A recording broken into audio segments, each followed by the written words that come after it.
Hello, one and all, and welcome to another episode of MyRPG Podcast. We're back, and we're back with an episode which is going to be more of the format I was kind of hoping for this podcast. It's where there's a little bit of audience interaction. There's going to be some viewer either questions or stories, which are then going to be a supplement to the fact that I'll have a guest and a general topic, which will be kind of tied to what the viewer questions and stories are as well. So without further ado, let's jump into our listener and audience first-time stories about RPGs.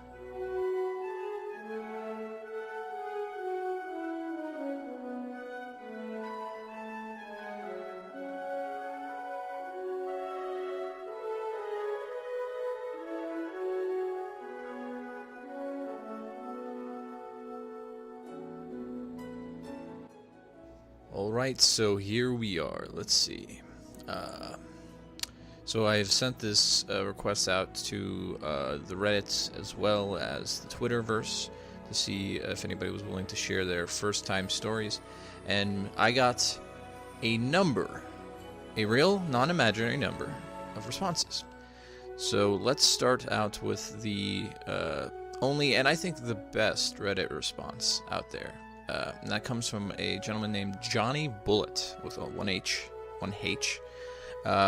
He says, I was 15 and I was with my cousin and his friends, all 18 years old. It was late night and we were drinking and having fun. But then a guy came with a super destroyed Monster Handbook, 3.5 edition, and he started DMing for us. I did not expect that he was a RPG player because he was a bodybuilder. I mean, right there I'm going to stop you because that's one of my favorite things about playing RPGs with people. It's seeing people who you would least expect to be into these type of hobbies playing these hobbies, or seeing them play really different characters than what you would presume they would play. Anyway, back to it. So he did not expect that there was an RPG player because he was a bodybuilder. I remember it was a terror-themed game, and it was fucking amazing. I got super into D&D after that. And I still remember how good of a DM he was. And that's the main reason I play D&D now. That's fantastic. I mean, I think that's a great story. He said he was drinking at 15, so I'm assuming he's European. He also mentioned a little bit later that his English is not the best, so I'm assuming he's, European or just some sort of foreigner. I think it's fantastic when you have a first game that kind of reels you in and kind of absorbs you into this world you never expected you were going to get into. And I think a lot of stories are going to probably tie back to a great first session that gives people the bug. So that's an awesome one from Johnny Bullet with 1H. Find him on Reddit. Thank you, Johnny. I appreciate that. All right, let's see what else we got here. All right, so we've got to the email, and the email to send all sorts of messages, questions, or concerns to me is the MyRPG Podcast at Gmail email, so reach out to me there. So in the email, I've got one here from a JP Rakath. I'm going to say Rakath. I know JP, actually. He's a great fan, a part of the Critter and Human community. If you don't know what that is, look that up. As well as he's the person who made the graphics and the logo here at MyRPG Podcast. So let's see what JP has to say. It was 1989, and I was 11. I'd heard rumors about this thing called role-playing games, but I couldn't wrap my head around it. So there's no board? It's not like Monopoly? It was all a big mystery. Then I got some new friends, and one of them had RuneQuest, and he knew how to play. So one day we created a character for me, and he ran a small adventure where I was in a tavern and had to fight an orc. It was a mind-blowing experience. It ended with the orc slashing off my leg and my character bleeding to death, but I loved every minute of it. Gaming where the only limit is your imagination? Heck yes, give me all of that. Fantastic, JP. That's also a very old school thing, die in your first session. It takes a lot of balls there as a DM to kill a character who just started playing the game, but ultimately I guess it didn't deter JP because he's still playing to this day. And yeah, that's very old school too. It's 80s, man. Well, late 80s, but still 80s nonetheless. It's a fantastic time to start, and I'm actually envious of you. I personally, I didn't start until I was at least in my 20s, so you got a early start there at 11, you lucky bastard. So yeah, thank you very much, JP. That's at JP_Rakath on Twitter, JPRAKATH.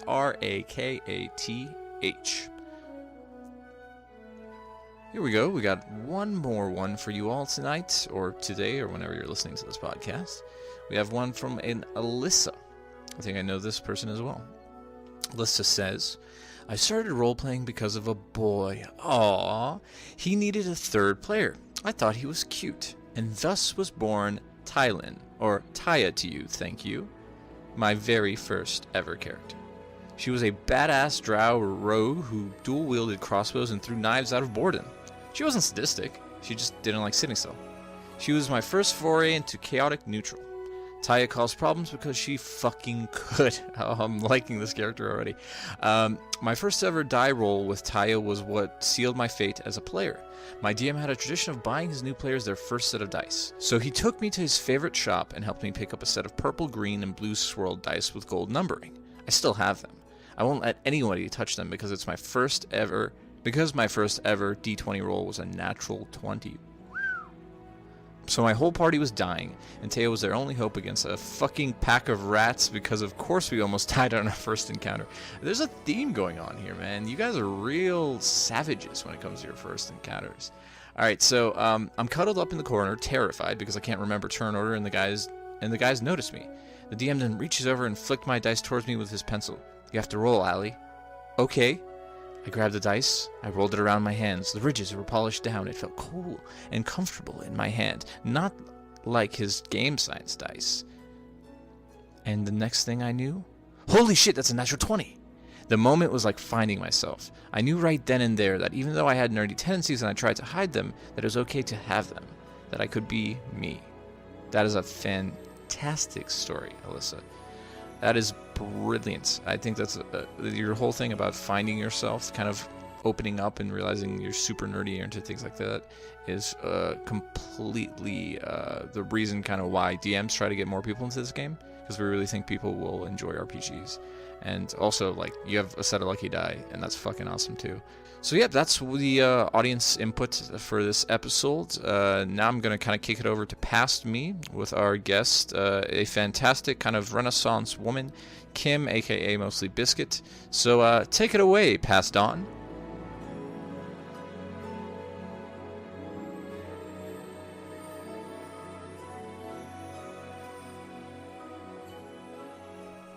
Welcome one and all to another episode of MyRPG Podcast. Today I have Kim, aka Mostly Biscuit, with me. Kim, will you please introduce yourself? Hi, I'm Kim, as he said, aka Mostly Biscuit. I am a broadcaster and podcaster and writer and voice actress and aka. There are so many, but basically I'm a freelancer, is what it comes down to. A Renaissance woman is, I think, another way you can say that. That's a nice way to put it, but yes, I guess. Yeah, fair enough. Well, before we jump into kind of my topic, which is, your first RPG experience getting started, I just want a little bit of a background about you, Kim. You listed a whole bunch of credentials there, but, what do you like to do for fun? How do you spend your time? What are your hobbies and professions? Things that I like to do for fun. I like to do my jobs for fun. So I like to write. A lot of times I like to write fiction because I don't get to do that very often. When I freelance, I write news stories. So those can be dry and also sad and depressing. So I like to write the happiest, craziest, fan fictioniest, ridiculous stuff that I can on Tumblr, and just have a good time in general with different fandoms.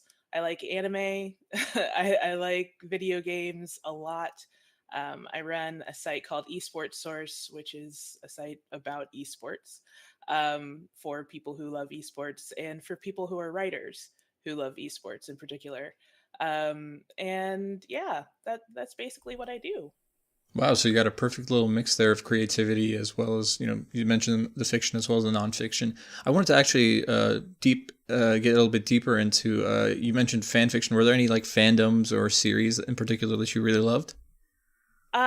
Well, the first thing that I loved, that I realized that I loved was Star Wars.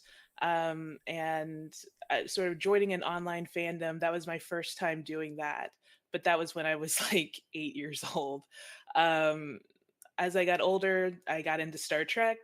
Then I started getting into sort of fantasy stuff. And randomly in college, I rediscovered Harry Potter and I started a podcast for that. And it ended up becoming a big-ish deal. And I went to all these movie premieres and stuff for it. So I became a nerd very quickly. I did it got out of hand really quickly. That happens a lot with stuff that I like. I just get way too into it and then I start getting really involved in it and it becomes my life for, 2 or 3 years. And then I move on to the next fandom. Yeah, you have kind of a meticulous, obsessive kind of component about when you fall in love with something, it seems. Mm-hmm. Yeah, basically. Well, in that same vein, then, you mentioned the Star Wars, you mentioned the Star Trek, and you mentioned all that stuff. It seems like there's a little bit of sci-fi bent with some Harry Potter in there. Were there any sort of, high fantasy influence or anything like that at all? Any more wizards and dragons types thing going on? Oh yeah, I became wildly obsessed with Tolkien, as every young nerd does.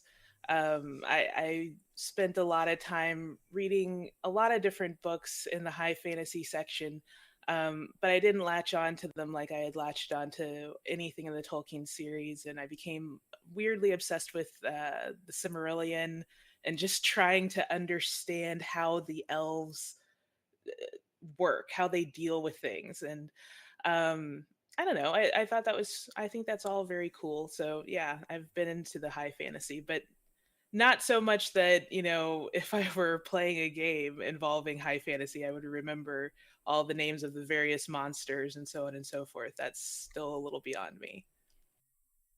That's exactly what I was about to ask. I mean, with this healthy background of fandoms, were there like MMORPGs or any other kind of video game RPGs that you played? Because I could imagine you could love the gamut from Mass Effect to Dragon Age and et cetera, et cetera. Yeah, well, as again, every young nerd does, I became into WoW. Everybody told me not to start playing World of Warcraft because it would take over my life. I listened for a long time and then I gave in one night and I played for 8 hours straight and nobody saw me again for months. So yeah, I've played that and a fair share of other MMOs. Because I write about video games, I play a lot of video games, and MMOs happen to be a healthy portion of that as well. Love the Final Fantasy series, and I've played just about every single one of those to completion as well. So, what was your first exposure to tabletop RPGs? Do you remember? My very first, the first time I heard of a tabletop RPG, or the first time I've actually played. So we'll get to that playing in just one second. But when's the first time somebody was like, "Hey, we're playing Vampire the Masquerade or Shadowrun or Dungeons and Dragons"? When's the first time you heard that? Oh, I did not hear that until adulthood. I had heard of Dungeons and Dragons, the actual game itself, as being something satanic and bad and something that everybody on drugs plays Dungeons and Dragons. I don't know where that came from, but that was something that in the 90s in sort of semi-rural Georgia, that was a thing. um and so I remember Dungeons and Dragons being sort of illicit and bad, and so I was like, oh man, I don't ever want to play Dungeons and Dragons. That's for the bad kids. Oh, And then I know, and that's incredibly disturbing. That I don't even know where that came from because I don't remember my parents ever saying that, but I heard it somewhere, and it was from some sort of official source to me that made me go, okay, yes, this is truth. Um, but I think the next encounter that I had with Dungeons and Dragons was in adulthood. I got really into web comics for a while. That I'm gonna keep saying I get really into etc. for a while. That's what happens. But I got really into web comics for a while, and so I was into your penny arcades and your PvP, so on and so forth. And I started listening to Acquisitions Incorporated, the original podcast that the guys from Penny Arcade and Scott Kurtz from PvP did along with Chris Perkins. And that first podcast, that blew me away. That was awesome. I was like, this is what Dungeons and Dragons is? how can you be on drugs and play this? There's too much to remember. This is incredible. So like, yeah, I realized that all of that was total bunk and that this game is actually awesome. But that was in, I guess, I don't remember when their first episode was, maybe 2008 or something like that, somewhere around there. So a little bit of a spoiler here. I already know that you didn't start playing until recently. So you had the bug, you had the entrance back in 2008. Why did you wait so long to play? Because of the barrier of having to actually go to other people, like having to get with a group, because I didn't know anyone who played Dungeons and Dragons near me. Like if I go through my friend group and if I said, "Hey guys, let's play Dungeons and Dragons," they would have immediately gotten me checked, taken me to the hospital, thought I had a stroke. Like they would not have been cool with that at that time. Now they are very, into it. Geek is chic now, and so they're sort of going along with it, and less likely to freak out about something like Dungeons and Dragons. But at the time, no way could I have asked one of my friends to go and start up a game with me someplace. And as for going to like a gaming shop or anything like that, I didn't know that those existed. I genuinely, like, I had never been to a place where you could go and just buy dice. I didn't know that just board game shops existed. I knew that, there were shops for anime that had like some board game elements in the back and stuff like that. But, and, at your local GameStop, there's always like a little table that has, a few books and stuff that nobody ever checked out or nobody ever was over there. They were always getting the video games because it's GameStop. But yeah, I just didn't have the opportunity. I didn't think, I don't know. It seemed like there was just a lot going on and there was just a lot to follow. And I was like, you know what? One day I'll do this, one day. But for now, I'm really enjoying just listening to other people do it. And that was kind of my experience for the next almost 10 years, I guess. Yeah, like that's kind of how it went. So you were definitely a late bloomer then. Yep. But what then was the final straw that broke the camel's back and make you actually decide to play an RPG? Critical Role. Hey, we know that show. Hey. We know that show. Yeah. I started watching that show. I think it was the third episode in, and it was on the front page of Twitch. And I had watched some other Dungeons and Dragons shows on Twitch before, and I thought that they were very good. For whatever reason, all of their names are escaping me right now, but I can assure you, I'd watched some other ones, and I thought they were pretty darn good. But Critical Role, just the added element of them being voice actors, just it took it to another level. As I don't need to tell you, it's just so good, such high quality acting. The streams, they weren't the most professional, like, they aren't at the level that they are now, but they were still better than just about anybody else was putting out, production quality wise. So I don't know, that was just like being a part of the Critical Role, the Critters community was just enough to sort of tip me to the point where I was like, okay, I'm gonna do it. I'm gonna find some way somehow to play Dungeons and Dragons.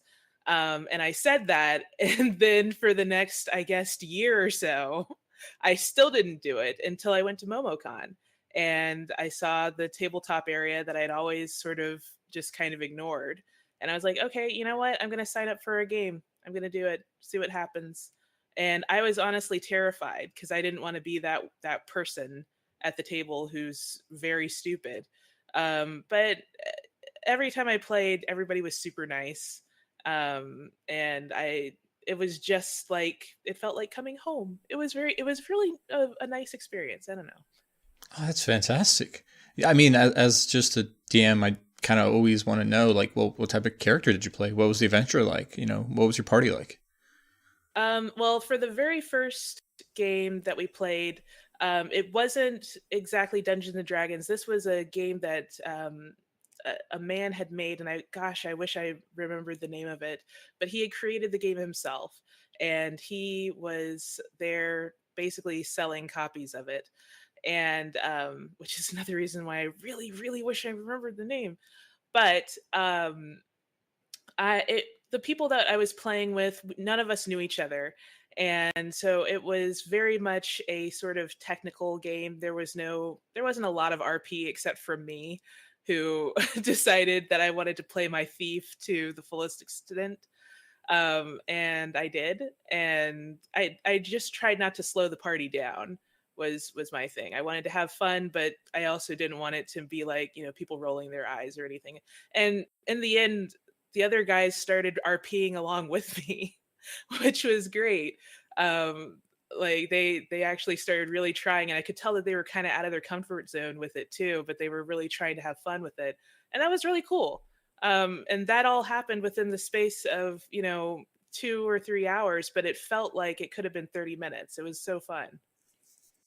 Yeah, I still to this day, and I'm very happy that I have this feeling that when a session ends, unless it's like, a slog of a big boss battle or it's particularly emotional RP wise, then you really feel the weight of it when you finish the session. But typically a session will end and I'll be like, was that really 3 hours? Like, oh man, I felt like we've been only at it for an hour. I can go for like two to four more, who knows? But yeah, usually when it's fun, they say time flies when you're having fun. But so you played in this system that's to be determined. Hopefully, some way we can find out what this is. Like maybe before this goes up, you can tell me so I can credit the person maybe at the start. I will. I'll find it. Yeah. So you played this system here at a convention. So that's a fantastic place, I think, to start, because right off the bat, you don't have to deal with the search of like, who in my friend group will be interested in this kind of nerdy thing. You're right. Geek is currently chic, but still we're an outlier. We're still kind of a minority in the regard of like the vast majority of people don't play Dungeons and Dragons, so they should, or RPGs in general. But so you're still looking for people like, all right, who's kind of in this lane that I'm in. So when you're at a convention, you would think everybody there has a similar likes or has open-mindedness to play with you. And there's also going to be a lot of people doing their first times at conventions as well, which I think was perfect. It worked out for you in that regard. Oh yeah. That was a lot of fun doing that first game. And I was so impressed by that DM. It was his game and he knew it. So therefore, he knew all the little bits and pieces that he could do the best. But I was also really impressed by the fellow players because, they were all sort of young and awkward, and they kind of shook all of that off and got really into the game. And I guess that's also a testament to the game itself too, that you can forget that you're with people that you don't know and that you're in a slightly uncomfortable situation and that it's cold in here and so on and so forth, and just really get into doing whatever you're doing and solving whatever problem that you need to solve, which was we needed to break some princess out of a tower. It was fun. Yeah, now that you mentioned, I totally forgot. It is kind of cold in those halls. Yeah.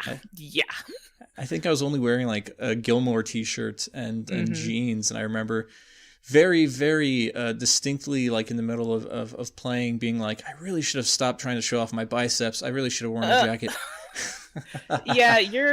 Your Gilmore shirt was considerably tighter than mine.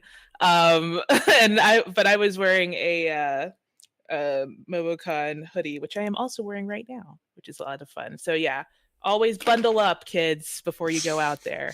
Yes, D&D responsibly. But speaking of, since we did kind of allude to it, part of the reason we met and part of the reason you're here on this podcast is because of the chance meeting that you and I had both intended to play another session, a game of actual proper Dungeons & Dragons 5e at that same convention. And it turns out we were not the only ones with the same idea. If I remember correctly, it was something like there was only like 11 tables available, and there was something like maybe enough people to fit like 15, 16. So Yeah. the guy Mike, who runs the Adventures League there, who also were running these like intro to D&D just sessions where anybody can come in and try it out. I was speaking to Mike about it earlier in the convention, and then I saw him again, and I was like, "Hey, Mike, you guys got enough people out here?" And he's like, "No, I'm gonna have to turn away all these people." And I kind of looked around, and I'm like, it's kind of one of those things about like when something bad happens, somebody goes, "Is there anybody a doctor?" In conventions, you can have that moment where it's like, "Is there anybody here who can run a game? Is anybody a GM?" And that's pretty much what happened. I was like, "You know what, Mike? I'll take a table. If you got it, I'll run something." He's like, "Sure. Do you know any sort of adventure?" And I was like, "Yeah, I vaguely remember one Adventures League adventure from a while ago." So then I turned around and I think I even spoke to you. I think I was like, "Well, guess what? I'm your DM. Everybody come with me." Yep. That's what happened. I can vouch for him. He's not making it up. Thank you. I appreciate it. If you weren't here, people would just think, I think this crazy old man is just telling tales to his podcast. But so what did you enjoy the most then about your first, maybe not your first, maybe just your first two or couple, however many sessions you did over that convention? What I enjoyed the most was how my character sort of developed without me even trying. It was just by circumstance, and because it was like, in real life, your personality develops because of the things that happen to you and happen around you. You've got a certain set of traits that you're born with, and then you've got the nature versus nurture, etc. Right? You see that in D&D as well. My character that I played with you, I believe that was Harley. Both of those characters, by the way, have now turned into like, I've made whole backstories for them that have become just worlds of their own. Yes. Because I love them. I love them both so much, I would die for them. But the character I think I played with you was Bentley or Harley. Yes, that was Bentley. It was Bentley? It was Bentley? Okay. I remember Thief as well, right? Halfling, I think, if I remember correctly. Halfling thief. Yeah, she was a halfling thief and had a klepto issue. And that has now turned into, a part of her personality that I think is a lot more admirable than it used to be, because I was just sort of, pickpocketing wherever I could. And, it was more of a, how Sam Riegel is playing his character now in Critical Role, where I can't help it, I've got the shakes, I gotta just take a few things here and there. It's more of a I'm going to take the things that I need sort of thing, and the lying stuff is more of a I'm going to lie because I need to and not because I can. And because she's matured somewhat based on other things that have happened to her in other games. But yeah, it's just been it was just so cool just in that first session with Bentley, how she went from being kind of ridiculous to actually helping the party, by being able to slip in and out of places, and she saw her own usefulness, which was nice because she didn't really think very much of herself at the beginning, or so I believe. So yeah, it was just so cool seeing that happen. And also, of course, you've got the communal aspect of you're working with other people, and while we were just being at that table, we weren't there for that long. We somehow, all of us, started working together, even though it was very clear that there were different play styles happening there. There wasn't any real clash between anyone. We all just wanted to work for the greater good, and it was just nice and wholesome to see that. It was you don't get to see that every day. Even when you're at work and you need to work together with people, a lot of times it won't come together like it does in D&D, where the stakes are far lower most of the time. So yeah. Yeah, and it's funny you mentioned that about that table, and by the way, you're making me seem like a greater DM than I really am. Oh, you did a great job. You seriously, honestly, guys, he did a fantastic job. I was so impressed. I told him Matt Mercer would be proud. Even at the end when we killed something, he said, "How do you want to do this?" And only I knew what he was talking about, but I was so excited that I screamed. Yeah, it was awesome. It was dope, you guys. So Yeah, but I just wanted Props to you. I appreciate it. I just wanted to though follow up on a thing you had said about having a table with different play styles or different people, and in general, what I really am excited about, and I've had the opportunity to talk to somebody who's been playing for 20 plus years at my regular Monday game. One of my players has been here for here and as in playing this game, Dungeons and Dragons, for quite a long time. So I get to kind of poke his brain a little bit and be like, so what was it like starting out? How do you think it's like now? What do you like about anything from mechanics to just the culture surrounding it? And I remembered very distinctly, and I was very happy to have that game. I had, I believe, 3 females in that game, 2 men. I think one had just gotten back into D&T recently. I think 3 of you, I think all the girls were new. And yeah, we were then, all new. Yeah, and then I think the second guy was new-ish, but also just like, and for me this is kind of very important in my games. It's also just the diversity of lifestyles and perspectives and things like that. There's the age difference, obviously, of one of the gentlemen being an older gentleman. There was a racial difference. So there was an Asian American there. I forget exactly what the 2 girls were. I think they might have been Caucasian. I know Kim, you're I believe African American, correct? I am. Okay. Yep. So, and I'm Eastern European, if that counts for anything. So like that's not the image you think of, where there's more women players than guy players at a table of Dungeons and Dragons, at least from that, the time of the Satanic Scare and of course the 80s. Though we're seeing that slowly change thanks to obviously shows like Critical Role and Dice Camera Action, and then shows like Stranger Things, which ironically enough was in Atlanta where they filmed. So there's that kind of D&D connection thread there too. So I was really happy about seeing how you guys all kind of work together. And though you had the different levels of experience with role-playing games, I think you all picked it up really quickly, and very quickly also like surprisingly got into character and cared about the characters, which, again, spoiler alert, I was running off of little to no information. This was complete improv from my points, and you all kind of yes and you played along with me, which I really appreciated too. Yeah, it was a lot of fun. So, you've had your first few sessions now, and you've had an opportunity to play. Do you have a current running campaign? Are you trying to get into one? And if not, well, why not? What sort of things are preventing you from doing that, if I may press you? You can press me. My time is the biggest issue. That long list of things that I said at the top that I do, I really do all of that on, every week. I have a lot of business. I have a lot of work, which is great. I want to have a lot of work, but it also means that I don't have a ton of time to commit to playing. So I have been looking for just one-off games here and there to play on Roll20.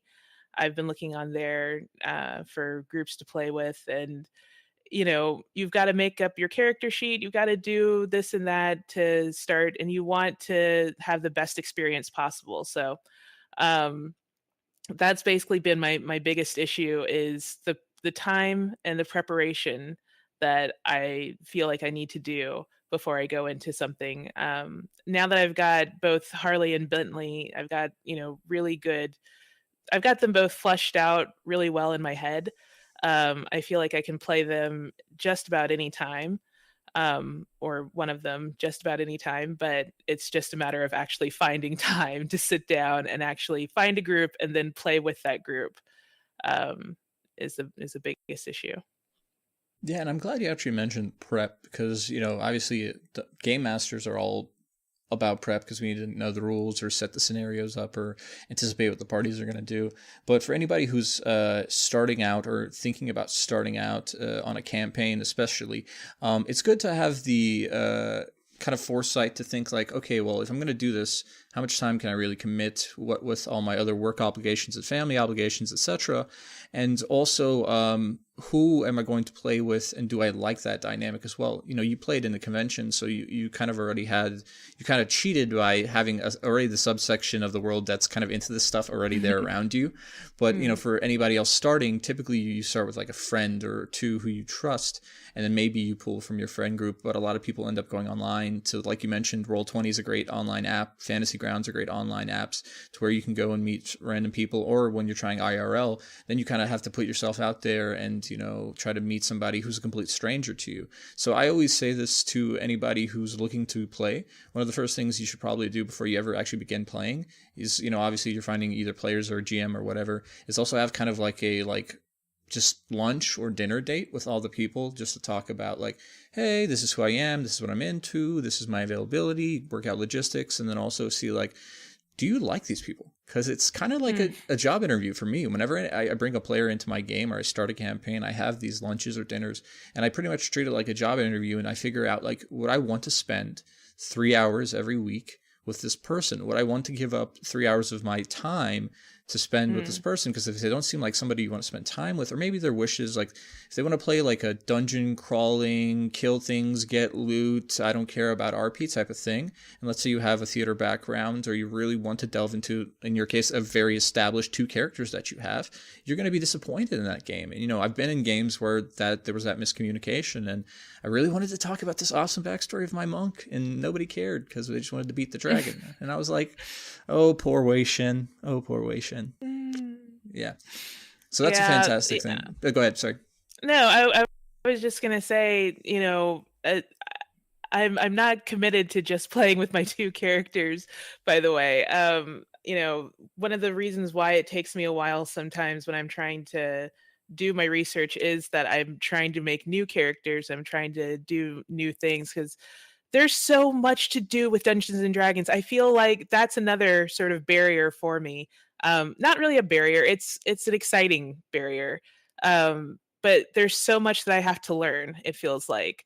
And even though I've played the game a few times now and I've enjoyed it every single time, I still feel brand new. And I want to know more, but I also need to commit to learning more, and stuff that will eventually become second nature to me, I know, but it's going to take hours and hours of play for that to happen. And I don't know, I'm excited about that. Just wanted to point that out. And that's fantastic. And there's this kind of me personally, I sweat kind of the technical aspects of D&D a little bit less than most DMs, I think, because of the fact that I come from the perspective of the DM is there to serve the party. And, I'm here to serve these people who are coming in every day and giving me 3 hours of their time. So I think they want to feel like heroes. I think they obviously want to have obstacles. They just don't want to come in and have everything succeed. So I'll put that in there. I think they want to run through more emotions than just victory. So I'll put that in there. But ultimately, at the end of the day, I'm here to facilitate their fun. So I usually don't ask them to like memorize the player's handbook and know all your rules and always know all your abilities. I mean, after I've been in my Monday games 2.5 years. So if somebody doesn't know their abilities after 2.5 years, I'm like, dude, come on. But like, usually I'll even let that slide because I understand, life, everything going on. You might be tired when we play. So that's going to happen as well. But one of the things I really want to know now is also like, are you somebody who enjoys kind of dissecting a system and looking at like analytical innards of it? Because D&D is a great system, 5e is a great system, but there's also other systems which, like, if you're really into the nuts and bolts of it, that would be perfect for that type of mentality. Unfortunately, I am absolutely not. I've never been the type to love highly complex systems like that. I like watching all of that come together. I think that's fantastic.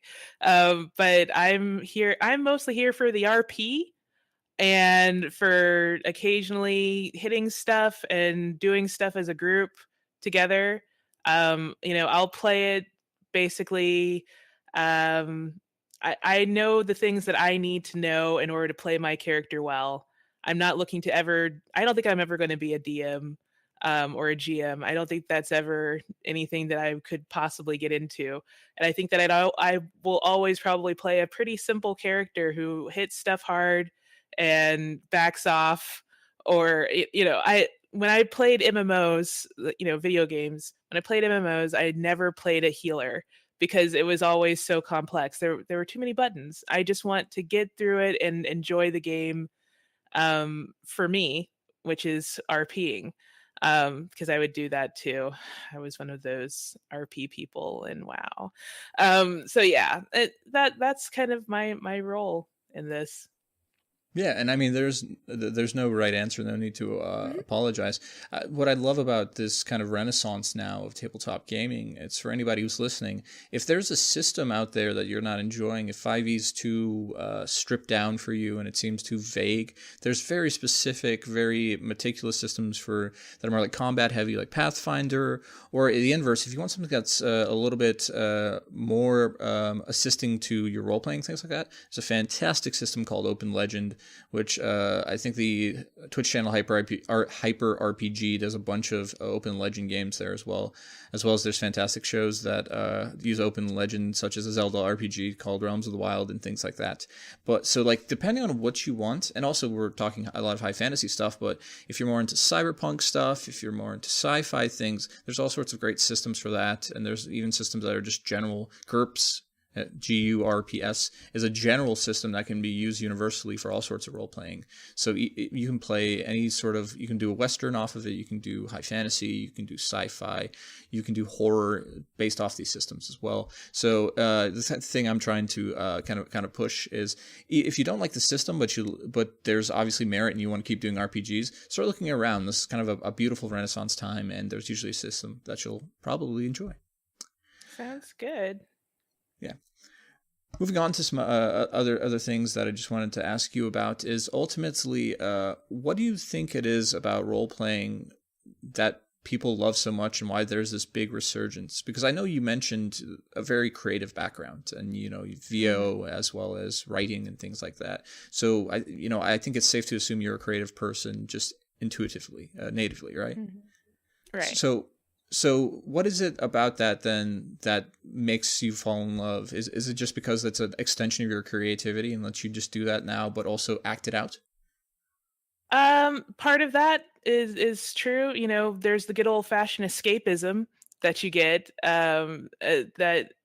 There's nothing like immersing yourself in a different world for 3 hours to make you come back and also enjoy your world a little bit more. At least we don't have dragons here. So many things may be going wrong in your life, but you can go for a few hours, a few minutes, however much time you have, and just RP something, and it's nice. I think there's nothing wrong with escapism as long as it's done, like anything, in moderation. And I think that's my big thing for role playing. I've got a lot of different things that I can use as a creative outlet. But for role playing, it's trying on somebody else's skin, trying to be somebody else that trying to look at other parts of my personality that I hadn't really thought about before. Why am I attracted to this kind of a character? Even though it's completely, I play a thief. I'm nothing like that in real life. I don't have a substance abuse problem. I don't, yeah, just letting you know. I don't steal things. I don't have all kinds of issues that these characters do. So why do I love to play them? And why do I love to sort of research all of that and find out more about it? And it's learning more about yourself. And if anything, if my life took a really different turn, would I end up like this? Probably not. But you can play around with it. It's consequence free mostly. It's nice. I like that. Yeah, and I love that you mentioned, when you looked at your thief and you're like, I'm nothing like this. Where does this come from? There's an argument that can be kind of had that, you're always, every character is just a reflection of yourself. So any sort of character you create is just pulling out a part of yourself, which is funny because I had one of my players in my Monday game who DMs as well, ironically enough. We were just chatting about it, and I think he's played with me for years, so it's been like 3 or 4 characters he's been through. And I think one time we were talking about character creation, and I kind of told him, because I'm on the outside looking in, I'm like, you really tend to play characters regardless of whether they're good or bad, that have a strong moral code at all times. You never play chaotic characters. And he kind of stops and he thinks it over for like 30 seconds. He goes, damn it, you're right. All these times I thought I had all these different characters, but I'm like, but there's that one thread throughout all of them. And I go, well, that's just who you are. Every character is ultimately a reflection of yourself. So when you play with people for a long enough time, you can actually, again, this is when you're looking from outside in, you can actually start to pinpoint like, oh, I know that's, one of my characters, one of my players, his name's Austin. I know an Austin character because they're usually crotchety and kind of stubborn assholes. He just loves the crotchety, stubborn asshole things. No, and we've said it out loud, and we all kind of laugh about it. Like he'll play an old wizard who's a crotchety asshole. He'll play a tiefling bard named Memphis Topheles, which is great. His first name's Memphis, last name Topheles. Beautiful. That was, I love it. The pun game was amazing on that. Who's a bit of an asshole, and I'm like, yeah, Austin, you like to play these types of characters. It's kind of funny. We all kind of notice that in and of our characters and stuff. So again, that's a reflection of your who you are as a person, and it's fun to look at that. I want to make it clear, I am not a thief. Well, no, I don't mean that. I don't mean sorry, Don. Okay, I'm not. For the FBI who is listening in, I am not stealing. Just FYI. Also, for the FBI who's listening in, could you help me figure out my password for those Bitcoin that I have lying around? I've got that. Oh, you've got that? Okay. I mean, I don't steal. Sorry. Yeah. Go on. No. I wasn't implying that you're a thief. I was just implying somewhere in there is an interest in something like that. Somewhere in there is an aspect of you that's either extracted to the thought of like, well, this is unlike me, or this is something that seems fun and totally different and radical, and that's why I mentioned the things I do. And funny enough, you mentioned that you don't think you could ever DM. I don't know. Like, I feel like anybody can DM ultimately. It's just one of those things to where you just got to do it. Trademark Nike, just do it, just try it, just BS it and come up with it and see how you react. And then, I think you'll enjoy it. I think everybody should try it at least once. And then if it doesn't work, then be like, all right, I'm a player forever. Fair enough. Yeah, I don't think there's any doubt that I'll try to DM at some point, because knowing me, this is, as we've mentioned earlier, this has been a slow burn for me. I've loved D&D deep inside for a long time, but I've never actually gotten into it. And I think that once I really have some time to latch on really hard to D&D, I think that at one point I will probably DM. But at this point in my D&D career, the whole idea of it just sounds so unappealing right now. I just want to get in and let somebody else take the wheel for just a little bit, because I have so much responsibility in my real life already. I'd rather just let somebody else kind of drive and see what kind of things they put in front of me and then solve those problems. I like doing that. Completely respectable, and I actually agree with a lot of those sentiments. Despite the fact that I DM 3 games and I'm a freaking madman. It's an obsession. I'm the one with the addictive personality here. It's my smack. No. Oh wow. That's incredible. That. Actually, it's not too far off. I think I probably should wean off of all these games. But so any kind of parting thoughts here? Any things you were thinking about? Any questions you feel like need to be asked or answered about your RPG experience? I mean, I know you're a slow burn, but I hope that you catch fire soon and you really get to play and have a good time. Yeah, I hope so too. I deeply hope so. With the new season of Critical Role coming through, that's been enough to get me excited about D&D again. And just seeing more and more people know what the heck I'm talking about and not, make fun of me when I talk about D&D has been pretty great. You still have people who are going to do that in your life, or at least I do. And, screw them. It doesn't matter. I'm having fun. That's always kind of been my motto for just about everything that I've done. somebody has made fun of it because they're haters, and some of it has been ridiculous, but it's fun. It's so much fun. So yeah, I'm hoping to get into more games soon. I'm hoping to start doing a regular game soon. It's just, the stars have got to align, and I've got to get my work sort of sorted out, and then I'll be able to do a little bit more in the whole D&D universe. But I'm just so glad that I found it. Like, I'm so glad that I got into it to the extent that I've gotten into it now. It's nice to know that I can retreat to a different world for a little while. It's nice to know that I can have these friends who really, really love this thing that I love too. That's just so cool.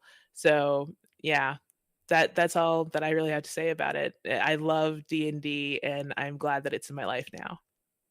No better place to end right there. Kim, you've been a fantastic guest. If anybody wants to contact you or follow you, where should they go? They can follow me on Twitter. My handle there is at Kim Newsom. That's my verified one. My other one is at mostlybiscuit. Or you can follow me on Twitch. And my handle there is mostlybiscuit. So thank you. And as you all know, I'm your lovely Dawn. You can find me at classy_Dawn. You can obviously listen to this podcast on Podbean. It's MyRPG Podcast.podbean.com. Thank you for listening, and I will see you at the table.